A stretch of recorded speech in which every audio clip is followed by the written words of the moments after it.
out there, and this organization is one that always looks over the boundaries, over the horizon, and we always challenge ourselves to do more than what we think that we can do. Now, you think you can tackle all of Uganda?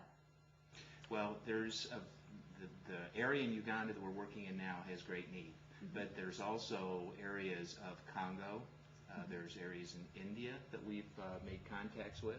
There are other areas in the world that we would like. We don't know where they all are yet, but we want to grow this organization so that instead of reaching 100 or 500 or 1,000 kids, that in the end we'll be reaching hundreds of thousands of children.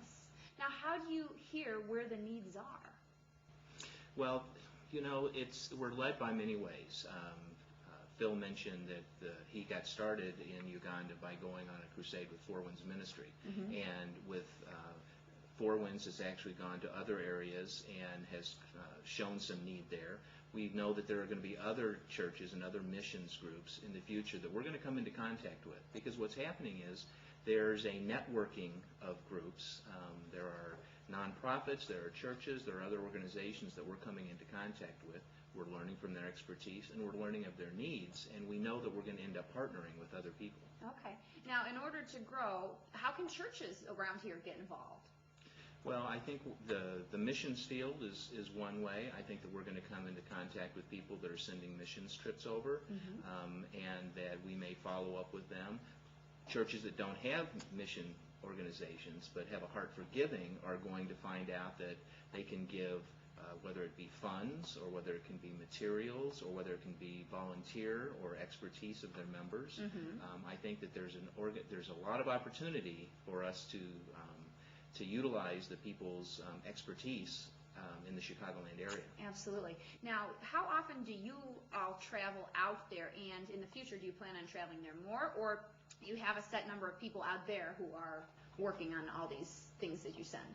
Well, it's one of the things that is important to people that are in organizations like us, is to not try to go in and place our way of living on people in need, and that we really need to work with local pastors and local folks to help implement what we start or we initiate. Okay. And what we're doing right now is working, whether by internet or email or phone calls, to work with the people that we have on the ground in Uganda to help implement all the things that we've got going. Wonderful. Could you also use corporate sponsors? Absolutely. One of the things that we're going to do is build a board of sponsors that's going to be made up of large and small corporations, as well as government agencies and not-for-profits, to help build a web, a support group, if you will, to help us grow this organization. In the 1990s, a lot of companies started to get behind initiatives like breast cancer awareness and substance abuse problems so that they could help their local communities and their employees.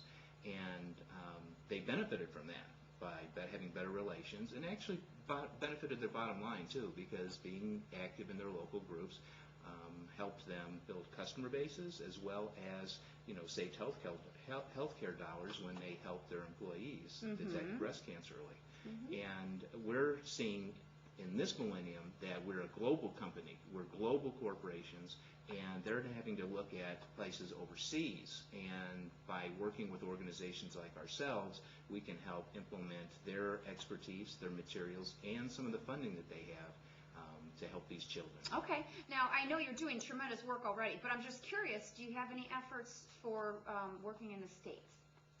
Yes, we do have efforts. In fact, we have a local thing that we do called Santa Cop, which is done at Christmas time, where we help out local kids in the area with things like winter coats, Christmas meals. Each kid, we actually go out on Christmas Eve and deliver. We have a group of people who just have a blast doing this every Christmas Eve, and they get toys and needed clothes. The parents know that we're coming ahead of time, and we knock on the door, and everybody gets a full turkey dinner with all the trimmings. It's a way to get warm coats onto the local children, and to let our local kids know that they're not forgotten about. Right. Nobody's forgotten about them. Yes.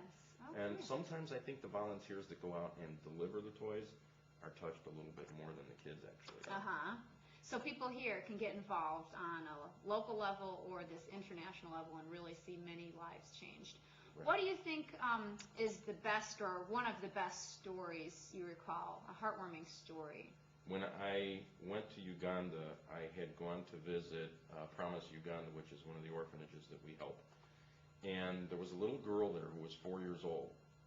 And she came up and stood next to me and started rubbing my arm. And every time she'd rub my arm, she would giggle. And I couldn't figure it out at first. I thought maybe she thought the hair on my arm was funny or something. And the guide that was with me, Lawrence, said, no, she's laughing because she's never seen a white man before. And she's trying to rub your color off to see if there's an African guy underneath there. Okay. And she had this huge laugh. And so she and I became friends right away. While I was up there, she stayed with me the whole time. In fact, if you go on our website, you'll see a picture of me with those kids, and she's the one that's sitting on my shoulder.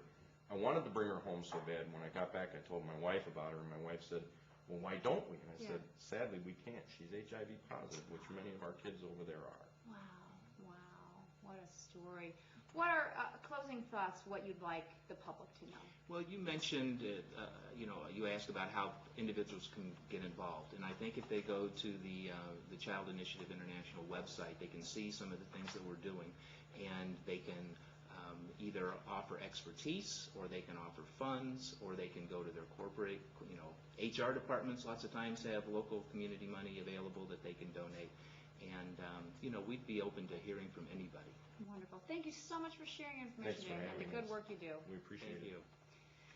The stories about the children of Uganda are heartbreaking, but fortunately with programs like Child Initiative, lives are being changed. If this episode has inspired you and you would like to make a donation towards helping hungry children, please call 815-703-6624 or visit their website www.ciintl.org.